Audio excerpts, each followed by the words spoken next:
Hello friends, आज हम cover करने वाले हैं अपना इकोनॉमिक्स का चैप्टर 3 मनी एंड क्रेडिट। ये क्लास अराउंड 20-25 मिनट्स की होगी, बट हम एनसीईआरटी की हर एक चीज कवर करने वाले हैं। इसमें कॉन्सेप्ट्स को हम एनिमेशन की हेल्प से समझेंगे एंड नोट्स आपको properly structured and bullet points में मिलेंगे सो दैट इजीली आप उसको लर्न कर सकें। Let's start. ये बताने की जरूरत नहीं कि मनी कितना इंपॉर्टेंट है हमारी लाइफ में। ऑलरेडी चैप्टर 1 में हमने देखा कि money is one of the most important development goal for almost everyone. आप स्टडी भी इसलिए कर रहे हो कि अच्छा करियर बने एंड अच्छी सैलरी हो सो दैट हम अपनी लाइफ की जरूरतों की गुड्स एंड सर्विसेज को अफोर्ड कर सके। मनी हम सबकी जिंदगी में आया उसके पहले की कहानी देखते हैं। पहले होता था बार्टर सिस्टम। एक था शू सेलर एंड एक था फार्मर। भाई क्या आपके पास वेट है? हाँ जी है, लेकिन मुझे शूज चाहिए। क्या आपके पास शूज है? हाँ जी है। ये व्हाट अ कोइंसिडेंस, जो आपको चाहिए वो मेरे पास है और जो मुझे चाहिए वो आपके पास है। Let's exchange it. We got double coincidence of words. Barter system में क्या होता था, लोग गुड्स को आपस में एक्सचेंज करते थे, बट इसमें एक बहुत बड़ी प्रॉब्लम थी। Let's see. भाई क्या आपके पास और भी वीट है? हाँ है, बट आप मुझे क्या दोगे? मैं आपको शूज दूंगा। ओहो, शूज तो मैंने आपसे ऑलरेडी ले लिए हैं, मुझे तो क्लोथ्स चाहिए। क्या आपके पास क्लोथ्स है? नहीं, क्लोथ्स तो नहीं है मेरे पास। आज तो हमारा डबल कोइंसिडेंस ऑफ वांट्स नहीं हुआ।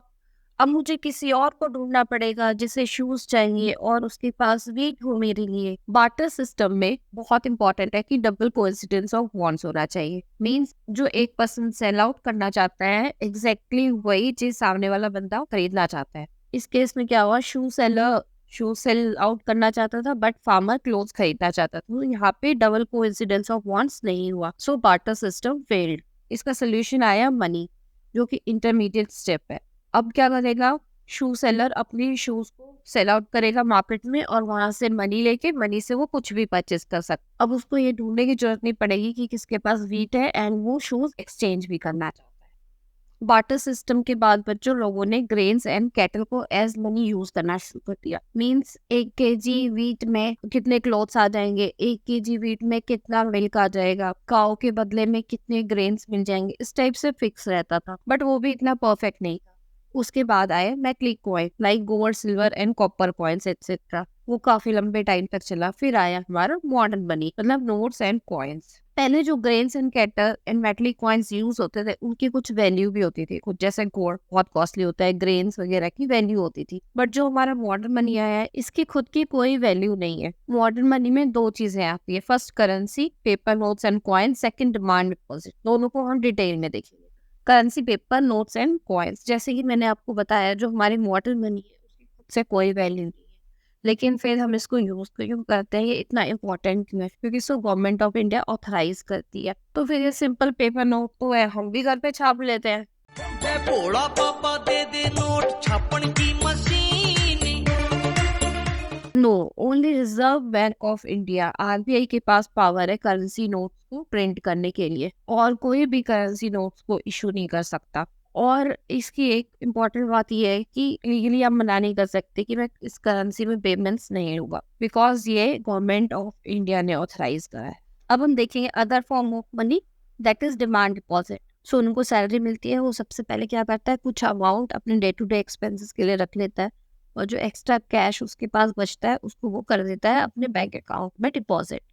उससे उसको बेनिफिट क्या मिला, फर्स्ट उसके जो पैसे हैं वो बैंक में सेफ रहेंगे, सेकंड उसको उस पैसों पे इंटरेस्ट भी मिलेगा। अगर वो घर पे रखता है तो उसको वो इंटरेस्ट नहीं मिलता, और वो कभी भी जाके बैंक से अपने डिपॉजिट को विड्रॉ कर सकता है। इसलिए इसको डिमांड डिपॉजिट कहते हैं, क्योंकि जब भी उसका मन करे वो जाएगा और बैंक से डिमांड करेगा कि मेरे पैसे मुझे दे दो, बैंक उसको उसके पैसे वापस दे देगा। डिमांड डिपॉजिट जो है एक फैसिलिटी ऑफर करता है, दैट इज चेक फैसिलिटी। अब हम उसको समझते हैं। मानो एक शू मैन्युफैक्चरर है मिस्टर सलीम, उसको अपने लेदर सप्लायर को कुछ पेमेंट करनी है। क्या ऑप्शन है उसके पास, फर्स्ट वो उसको कैश दे देगा, सेकंड वो बोलेगा मेरे पास तो कैश घर पे है नहीं, वो बैंक जाएगा वहां से अपनी डिपॉजिट को डिमांड करेगा, विड्रॉ करेगा और वो लेदर सप्लायर को दे देगा। थर्ड वो बोलेगा मेरे पास तो टाइम नहीं बैंक जाने का, मैं ऐसा करता हूँ मैं आपको एक चेक दे देता हूँ और जब आप ये चेक बैंक को दिखाओगे तो वो आपको उतना अमाउंट दे देगा। लेदर सप्लायर बोलता है अगर उसने अमाउंट नहीं दिया तो बोला नो, मैं इसमें इंस्ट्रक्शंस लिख के दे रहा हूँ बैंक को, जो मेरे अकाउंट में पैसे पड़े हैं उसमें से जो अमाउंट इस चेक पे लिखा है उतना अमाउंट आपको दे दे। बैंक आपको मना नहीं करेगा, आप जाओ और आप अमाउंट निकाल लो। Cheque is a paper instructing the bank to pay a specific amount from the person's account to the person in whose name the check has been issued। इससे ये प्रूव होता है कि चेक को एज मीडियम ऑफ एक्सचेंज भी use करते हैं, means इसको मनी कंसीडर कर सकते हैं। Why demand deposit is considered as money? Demand deposit एक फैसिलिटी ऑफर करता है, that is cheque facility, and cheque has essential characteristics of money. क्या क्या? इसको यूज किया जा सकता है डायरेक्टली पेमेंट सेटल करने के लिए without use of cash, and लोग इसको एक्सेप्ट भी करते हैं as means of payment. As demand deposit को भी हम एज मनी कंसीडर करते हैं। अब हम देखते हैं लोन एक्टिविटीज ऑफ बैंक क्या होती है। डिपॉजिटर्स होते हैं, उनके पास सरप्लस फंड होता है। जो बोरोवर्स होते हैं उनको फंड की रिक्वायरमेंट होती है for business and other expenses. बीच में आता है हमारा बैंक, जो कि मेडिएट करता है इन दोनों के बीच में। बैंक क्या करता है? डिपॉजिटर से सरप्लस फंड लेता है एंड उनको इंटरेस्ट पे करता है। जो बैंक के पास फंड आया फ्रॉम डिपॉजिटर्स उनको वो एज लोन बोरोवर्स को दे देता है। बट आरबीआई कहती है कि आप सारा का सारा फंड एज लोन नहीं दे सकते, बिकॉज डिपॉजिटर्स कभी भी आ सकते हैं अपना पैसा विड्रॉ करने के लिए। तो उसके लिए आपको एटलीस्ट 15% अपने पास हमेशा कैश रखना ही रखना है। बाकी 85% है उसको आप एज लोन दे सकते हो बोरोवर्स को, एंड बैंक बोरोवर्स से इंटरेस्ट चार्ज करती है। बैंक जो इंटरेस्ट अमाउंट डिपॉजिटर्स को पे कर रही है वो हमेशा कम ही होता है, लाइक 3-4%, एंड जो वो बोरोवर्स से चार्ज कर रही होती है वो ज़्यादा होता है, मोस्टली मोर देन 8% होता है। पर्सनल लोन पे तो 13% भी होता है, हाउसिंग पे 8-9% होता है। इन दोनों का डिफरेंस है वो होती है बैंक की इनकम। यहाँ पे बैंक कंसीडर करती है कि कुछ बोरोवर्स ही अपना अमाउंट विड्रॉ करने आएंगे, बट आप सोचो अगर सारे के सारे बोरोवर्स अपना फंड निकाल विड्रॉ करने के लिए आ गए तो क्या होगा? तो बैंक कोलैप्स हो जाएगा, बिकॉज उसके पास उतना फंड है ही नहीं।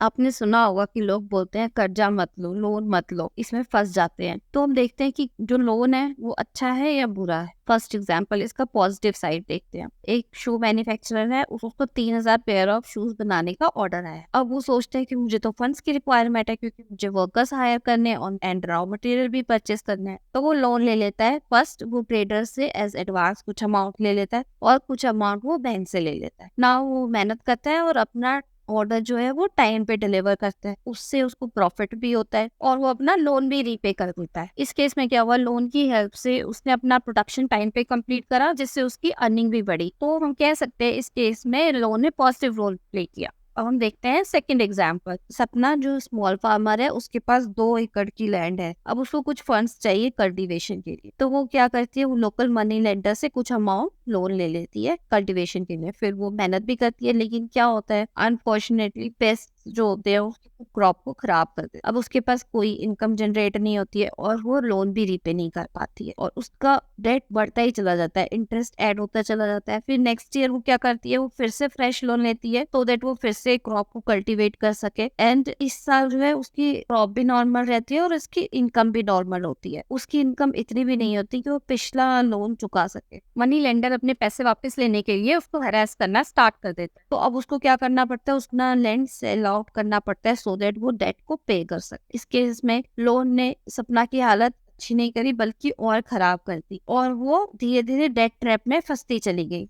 डेट ट्रैप क्या होता है? जब एक बोरोवर रीपे नहीं कर पाता लोन और उस लोन को रीपे करने के लिए या अदर एक्सपेंसेस के लिए फिर से लोन लेता है, तो एक साइकिल ऑफ लोन्स बन जाती है। मतलब वो लोन को ले रहा है, फिर उसको रीपे करने के लिए दूसरा लोन ले रहा है, अदर एक्सपेंसेस के लिए और लोन ले रहा है और वो लोन को रीपे नहीं कर पा रहा है, और इस सिचुएशन को कहते हैं डेट ट्रैप। अब आप सोचेंगे कि लोन लेना चाहिए या नहीं लेना चाहिए। लोन कितना यूजफुल है वो डिपेंड करेगा कि कितने रिस्क है सिचुएशन में। अगर आप जिस काम के लिए लोन ले रहे हैं वो बहुत रिस्की है तो जनरली अवॉइड करना चाहिए। एंड आप ये भी देखो कि सपोर्ट क्या है आपको। अगर आप लोन रीपे नहीं कर सकते तो कोई और है जो आपकी हेल्प कर सकता है, जो आपके बदले लोन रीपे कर सकता है। Credit and terms of credit. Credit क्या होता है कि एग्रीमेंट होता है बिटवीन लेंडर जो लोन देने वाला है एंड बोरोवर जो लोन लेने वाला है। लेंडर बोलता है कि मैं आपको मनी, गुड्स या सर्विसेज दूंगा जो आप मुझे वापस दे दोगे फ्यूचर में विद इंटरेस्ट पेमेंट। जो कंडीशन उस एग्रीमेंट में होती है, जो लेंडर और बोरोवर दोनों म्यूचुअली एग्री करते हैं, उसको कहते हैं terms of credit. Terms of credit comprises of following: first, interest rate, कि कितना इंटरेस्ट रेट रहेगा। सेकंड, मोड ऑफ पेमेंट, कब पे करना है, मंथली करना है, क्वार्टरली करना है, 2 साल में करना है, 4 साल में करना है, या फिर इकट्ठे 2 साल बाद सारी पेमेंट करनी है। वो सब कुछ मोड ऑफ रीपेमेंट में डिस्कस रहेगा। एंड डॉक्यूमेंट्स रिक्वायर्ड, क्या क्या डॉक्यूमेंट्स चाहिए कि जेन्युइन बंदा है या नहीं है, तो वो उसकी आधार कार्ड, पैन कार्ड वगैरह चेक कर सकता है। एंड वो देखेगा कि उसकी सोर्स ऑफ इनकम, लाइक अगर वो जॉब करता है तो वो जेन्युइन है या नहीं है। बाकी और भी जेन्युइननेस चेक करने के लिए डॉक्यूमेंट्स यूज होती है। Fourth is collateral. Collateral is the security against loan. Means जो बोरोवर अपना कोई भी एसेट, चाहे वो लैंड हो, बिल्डिंग हो, व्हीकल हो, वो एज गारंटी लेंडर को देता है जब तक वो लोन रीपे ना कर दे, उसको कहते हैं कोलैटरल। कोलैटरल की इंपॉर्टेंस क्यों है? बिकॉज अगर बोरोवर लोन पे नहीं करता है तो लेंडर उस एसेट को बेच के वो अपना मनी रिकवर कर लेगा। Let's see one example. Mega एक हाउसिंग लोन लेती है 5 करोड़ का, जो वो 10 इयर्स में पे करेगी। अब उसके टर्म्स ऑफ क्रेडिट क्या क्या होता है? इंटरेस्ट रेट, वो एनुअल इंटरेस्ट रेट 12% देगी बैंक को। सेकंड, मोड ऑफ पेमेंट, वो मंथली इंस्टॉलमेंट करेगी, मतलब टोटल इंस्टॉलमेंट हो गए 10 साल में उसके 120 मंथली इंस्टॉलमेंट। सेकंड, डॉक्यूमेंट्स क्या क्या चाहिए? उसकी जेन्युइननेस के लिए आधार कार्ड चाहिए, पैन कार्ड चाहिए, एंड वो जॉब करती है या नहीं करती, उसकी सैलरी कितनी है, उसके लिए उसकी सैलरी स्लिप चाहिए होगी। बाकी और भी डॉक्यूमेंट्स जो रिक्वायर्ड होते हैं वो डॉक्यूमेंट्स रिक्वायर्ड में आते हैं। एंड कोलैटरल, जो हाउस वो परचेस कर रही है उसके जो सारे पेपर्स होंगे वो बैंक के पास ही रहेंगे। अगर उसने लोन टाइम पे रीपे कर दिया तो वो पेपर्स उसको वापस मिल जाएंगे, अदरवाइज बैंक उस घर को सेल आउट करके अपना लोन रिकवर कर लेगा। टर्म्स ऑफ क्रेडिट जो होते हैं वो वेरी करते हैं, डिपेंड्स ऑन क्रेडिट अरेंजमेंट। हम कुछ एग्जांपल्स देखते हैं। पहला एग्जांपल है एक लैंडलेस लेबर का, जो कि है रमा, उसके पास कोई भी लैंड नहीं है। सेकंड एग्जांपल हम देखेंगे स्मॉल फार्मर्स, श्यामल, जिसके पास 1.5 एकड़ लैंड है। थर्ड है मीडियम फार्मर अरुण, जिसके पास 7 एकड़ लैंड है एंड उसके पास रमा काम भी करती है। फर्स्ट कहानी है लैंडलेस लेबर रमा की। वो बहुत कम कमाती है एंड उसको कई बार डेली एक्सपेंसेस के लिए भी लोन लेना पड़ जाता है, और कई बार उसके घर में अगर सडन इलनेस हो जाए तब भी उसको लोन लेना पड़ जाता है। एंड वो लोन किससे लेगी? बैंक तो उसको लोन देगा नहीं, बिकॉज उसके पास कोलैटरल नहीं है, कोई डॉक्यूमेंट्स नहीं है। फिर वो लोन लेती है अपने मालिक से at very high interest rate, that is 5% per month, जो कि बनता है 60% पर एनम। जनरली जब तक वो अपना पुराना लोन चुकाती है, इससे पहले उसको फ्रेश लोन लेना पड़ जाता है। इस तरह से क्या होता है, उसका लोन इंक्रीज ही होता चला जाता है विद टाइम, और वो डेट ट्रैप में फंस जाती है। सेकंड एग्जांपल है हमारा स्मॉल फार्मर श्यामल की। उसके पास 1.5 एकड़ ऑफ लैंड है। उसको एवरी सीजन लोन लेना पड़ता है उस लैंड पे खेती करने के लिए। पहले वो मनी लेंडर से लोन लेता था, जो कि बहुत कॉस्टली पड़ता था, दैट इज 60% पर एनम पे मिलता था उसको। अब वो एग्रीकल्चर ट्रेडर से लेता है। ये भी बहुत हाई है बट ये कम है, 3% पर मंथ पे है, जो कि 36% पर एनम बनता है। पर ट्रेडर उससे एक और शर्त रखता है कि भाई तेरे को मेरे पास ही क्रॉप अपनी सेल आउट करनी पड़ेगी, वो भी कम प्राइस पे। और फिर ट्रेडर क्या करता है, वो जो उसने कम प्राइस पे क्रॉप लिए उससे उसको हाई प्राइस पे, जब प्राइस बढ़ते हैं तब तो उसको सेल आउट करके प्रॉफिट अर्न कर लेता है। तो यहाँ पे क्या होता है, स्मॉल फार्मर को लोन लेना ही पड़ता है इस कंडीशन में, बिकॉज उसके पास और कोई ऑप्शन नहीं है। थर्ड एग्जाम्पल है हमारा मीडियम फार्मर अरुण का, जिसके पास रमा भी काम करती है। उसके पास 7 एकड़ ऑफ लैंड है। वो जो है वो लोन लेता है बैंक से बहुत कम इंटरेस्ट रेट पे, ओनली 8.5% पर एनम, और वो उसको बड़ी इजीली 3 साल में चुका भी सकता है। हार्वेस्ट के बाद वो क्रॉप को प्लान्ड वे से सेल आउट करता है, जबकि क्रॉप के प्राइस हाई होते हैं। तो इसमें उसको कम इंटरेस्ट रेट भी पे करना पड़ा और उसको प्रॉफिट भी ज़्यादा हुआ। अब रमा और श्यामल के पास तो बैंक से लोन लेने का ऑप्शन नहीं है, बिकॉज उनके पास कोलैटरल नहीं है और एंड डॉक्यूमेंट्स भी नहीं है। तो उनके पास एक और ऑप्शन है लोन लेने का, दैट इज फ्रॉम कोऑपरेटिव्स। इसमें सिमिलर एरियाज के लोग इकट्ठे होते हैं और एंड अपना एक कोऑपरेटिव बना लेते हैं, जैसे कि farmers cooperative, weaver cooperative etcetera. एक एग्जांपल देखते हैं कृषक कोऑपरेटिव। नेम से ही पता चल रहा है ये फार्मर की कोऑपरेटिव है। इसमें 2300 फार्मर मेंबर्स हैं। कोऑपरेटिव क्या करता है, अपने मेंबर्स डिपॉजिट ले लेता है एंड उस डिपॉजिट को एज कोलैटरल बैंक के पास देता है एंड उनसे लोन लेता है। एंड फिर कोऑपरेटिव्स के पास फंड आ गया। अब जिस मेंबर को जरूरत हो कि चाहे वो एग्रीकल्चर नीड्स के लिए या personal needs like construction of house के लिए, तो वो कोऑपरेटिव से लोन ले। अब आता है हमारा most important topic, formal and informal sector credit in India. इसको हम कंपैरिजन करके पढ़ेंगे। एग्जाम में क्वेश्चन इन कंपैरिजन फॉर्म ही आता है। Formal sector loans and informal sector loans. Formal sector loans जो होता है उसको reserve bank of India RBI supervise करती है, जबकि इनफॉर्मल सेक्टर लोन्स को कोई भी ऑर्गेनाइजेशन सुपरवाइज नहीं करती। एग्जाम्पल ऑफ फॉर्मल सेक्टर है banks and cooperatives. Example of informal sector है money lender, traders, employers, relatives and friends. जो फॉर्मल सेक्टर लोन्स है वो प्रॉफिट मेकिंग के लिए नहीं होता, बल्कि सोशल वेलफेयर के लिए भी होता है, लाइक फार्मर्स को लो इंटरेस्ट रेट पे लोन देना एक्सेट्रा। बट जो इनफॉर्मल सेक्टर होता है जस्ट प्रॉफिट मेकिंग के लिए होता है। रेट ऑफ इंटरेस्ट जो होता है फॉर्मल सेक्टर में वो RBI मॉनिटर करती है, इसलिए अफोर्डेबल रेट होते हैं, जैसे 8-9% होता है फॉर हाउसिंग लोन। बट जो इनफॉर्मल सेक्टर में है उसको उसमें कोई भी देखने वाला नहीं है, वो जितनी मर्जी रेट चार्ज करते हैं, लाइक 5% पर मंथ, 60% पर एनम। कहाँ पे फॉर्मल सेक्टर में 8% पर एनम पे लोन मिल रहा है एंड इनफॉर्मल सेक्टर में 60% पर एनम पे। Just see the difference. Formal sector में reasonable and fix term of credit होते हैं। लाइक हमने देखा था अरुण ने अपना लोन जो है वो 3 ईयर्स में पे किया था। एंड इनफॉर्मल सेक्टर में जो टर्म्स ऑफ क्रेडिट होते हैं वो अनरीजनेबल एंड डिफिकल्ट भी हो सकते हैं। लाइक श्यामल के केस में हमने देखा था कि ट्रेडर ने उससे एक और शर्त रखी थी कि आपको अपनी क्रॉप मेरे पास ही सेल करनी पड़ेगी कम रेट पे, तो वो श्यामल को मानना ही पड़ा बिकॉज उसके पास और कोई ऑप्शन नहीं था। RBI monitors the recovery of loan. Bank harass नहीं कर सकता बॉर्वर्स को लोन रीपे करने के लिए, बट इनफॉर्मल सेक्टर में कोई देखने वाला नहीं है तो अनफेयर मीन्स ऑफ रिकवरी भी यूज करते हैं, हरास करना एक्सेट्रा। आपने कई बार मूवीज में देखा होगा लोन रीपे नहीं किया तो उसके घर से सारा सामान बाहर फेंक दिया, उसको बाहर फेंक दिया, बट ऐसा फॉर्मल सेक्टर में नहीं हो सकता। लेट्स सी कि अर्बन हाउस होल्ड्स में लोग लोन्स कहाँ से लेते हैं। जो पुअर पीपल होते हैं वो 85% इनफॉर्मल सेक्टर से लेते हैं एंड 15% फॉर्मल सेक्टर से। जो थोड़े ठीक ठाक होते हैं वो इनफॉर्मल सेक्टर से 53% लेते हैं एंड फॉर्मल सेक्टर से 47%। जो अपर मिडिल क्लास लोग होते हैं वो इनफॉर्मल सेक्टर से 28% और फॉर्मल सेक्टर से 72%। और जो अमीर लोग होते हैं वो फॉर्मल सेक्टर से 90% लोन लेते हैं, जबकि इनफॉर्मल सेक्टर से बस 10% लेते हैं। तो आप देखो जो रिच पीपल हैं वो फॉर्मल सेक्टर से लोन ले रहे हैं जो कि चीपर होता है। पुअर हाउस होल्ड्स हैं इनफॉर्मल सेक्टर से ज्यादा ले रहे हैं जिसका इंटरेस्ट रेट 60% पर एनम भी होता है। मतलब जो गरीब है उनको महंगा लोन मिल रहा है, जो अमीर है वो सस्ता लोन ले रहे हैं। भाई क्या गुनाह किए गरीबों ने, इनको भी सस्ता लोन मिलना चाहिए, इनको भी फॉर्मल सेक्टर से लोन मिलना ही चाहिए।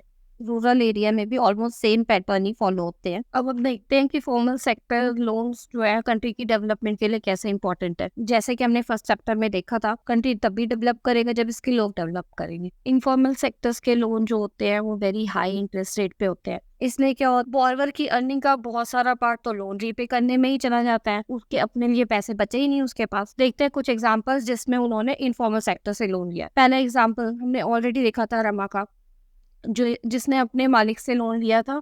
जितनी उसकी इनकम होती थी उससे ज्यादा तो उसको रीपेमेंट करनी पड़ती थी। आमदनी अठन्नी, रीपेमेंट रुपया, तो उसके पास तो कुछ बचता ही नहीं था, बल्कि वो और डेट लेती रहती थी और वो डेट ट्रैप में फंस गई। सेकंड एग्जांपल श्यामल की, उसके पास ठीक ठाक इनकम हो जाती थी बट उसका बहुत सारा पैसा तो रीपेमेंट करने में चला गया था और बाकी शर्तें भी मानने में, जैसे कि ट्रेडर ने उसको शर्त रखी थी लोन लेने के लिए कि तुझे मेरे पास ही अपनी क्रॉप सेल करनी पड़ेगी, वो भी सस्ते दामों पे। इंटरेस्ट रेट भी हाई पे करता था और वो अपने क्रॉप्स को भी सस्ते दामों पे बेच देता था। थर्ड, कोई न्यू बिजनेसमैन बेचारा चाहेगा कि चलो मैं अपना नया काम स्टार्ट करता हूँ, लेकिन 60% पर एनम में अगर वो लोन लेगा तो उसको तो डर रहेगा कहीं ऐसा ना हो कि मेरा बिजनेस चले ही ना और मैं डेट ट्रैप में फंस जाऊँ, फिर तो मैं लोन ही चुकाता रह जाऊँगा सारी जिंदगी। ये कुछ प्रॉब्लम्स थी जो लोगों ने फेस किया जब वो इनफॉर्मल सेक्टर से लोन लेते थे। फॉर्मल सेक्टर्स में जो कि आता है बैंक्स एंड कोऑपरेटिव्स, वहाँ पे लोन्स जो होते हैं लो इंटरेस्ट रेट पे मिलते हैं, जिसकी वजह से क्या होता है कि उनके पास अपने लिए अमाउंट ज़्यादा बचता है क्योंकि उनको इंटरेस्ट लो पे करना पड़ता है।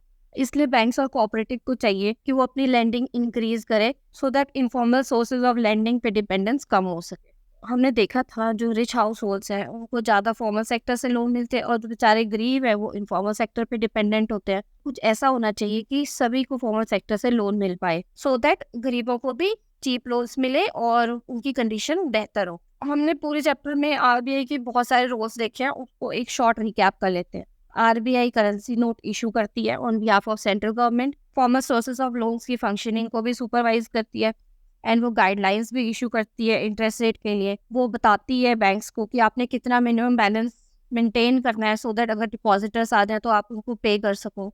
बैंक पे मॉनिटरिंग भी रखती है कि वो पुअर सेक्शन को भी loan they. For example RBI guidelines निकालती है कि आपने जितने भी लोन देने हैं उसमें से 40% जो है वो एग्रीकल्चर सेक्टर को देना है। फिर टाइम टाइम पे आरबीआई बैंक से रिपोर्ट भी लेती रहती है कि आपको जो गाइडलाइंस दी थी उसकी अपनी कंप्लायंस करी या नहीं करी, इंटरेस्ट रेट कितना चार्ज कर रहे हो etcetera. Maximum poor house holds जो हैं वो इनफॉर्मल सोर्स ऑफ क्रेडिट पे डिपेंडेंट होते हैं। ऐसा क्यों? फर्स्ट, उनमें अवेयरनेस नहीं होती कि बैंक में जाके लोन मिलेगा या नहीं मिलेगा, बैंक में जाके कैसे लोन लेना है, कैसे फॉर्म्स भरने हैं एक्सेट्रा। सेकंड, बैंक हर जगह नहीं है इंडिया में, कई सारे ऐसे गांव हैं जहाँ पे बैंक ही नहीं है एक भी। एंड पुअर पीपल के पास प्रॉपर डॉक्यूमेंटेशन एंड कोलैटरल नहीं होती, जिसकी वजह से उनको बहुत डिफिकल्टी होती है फॉर्मल सेक्टर में लोन लेने से, जबकि इनफॉर्मल सेक्टर में उनको बड़ी इजीली लोन मिल जाता है बिकॉज दे लोकल अमीर लोगों से लेते हैं जो उनको जानते होते हैं ऑलरेडी। फिर एक आइडिया निकाला गया, क्यों ना जो पुअर लोग हैं उनको इकट्ठा किया जाए, वो आपस में ही एक दूसरे की हेल्प कर लें।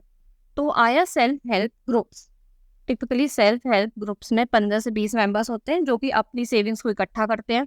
25 रुपये भी हो सकते हैं, 100 रुपये भी हो सकते हैं, जिसकी जितनी कैपेसिटी उस हिसाब से वो सेविंग करते हैं। और जो सेविंग होती है उससे जो मेंबर्स होते हैं वो छोटे छोटे लोन्स ले सकते हैं अपनी ज़रूरतों के लिए, एग्रीकल्चर नीड्स के लिए या फिर पर्सनल नीड्स के लिए भी ले सकते हैं। और जो ग्रुप होता है वो डिसाइड करते हैं कि कौन कितनी सेविंग करेगा और लोन एक्टिविटी मतलब लोन्स किसको दी जाएंगे। जब सेल्फ हेल्प ग्रुप को बने हुए कुछ टाइम हो जाता है, 2-3 साल हो जाते हैं, और उसकी जो फंक्शनिंग है वो अच्छी रहती है, तो वो बैंक से लोन लेने के लिए भी एलिजिबल हो जाते हैं। और बैंक से जब वो लोन लेते हैं तो उनके पास फंड्स बढ़ता है और जो उसके मेंबर्स होते हैं उनको लोन लेने का अमाउंट भी बढ़ जाता है। अगर कोई मेंबर ने लोन लिया और वो रिपेमेंट ना करे टाइम पे, तो बाकी मेंबर्स इसको बहुत सीरियसली फॉलो अप करते हैं, जिसकी वजह से इनकी रेपुटेशन अच्छी हो जाती है और बैंक्स जो है इनको विदाउट कोलैटरल भी लोन देते हैं। अगर आपको ये वीडियो पसंद आई है तो इसको लाइक करना ना भूलें एंड क्रिएटिव स्टडी के लिए चैनल को सब्सक्राइब जरूर करें।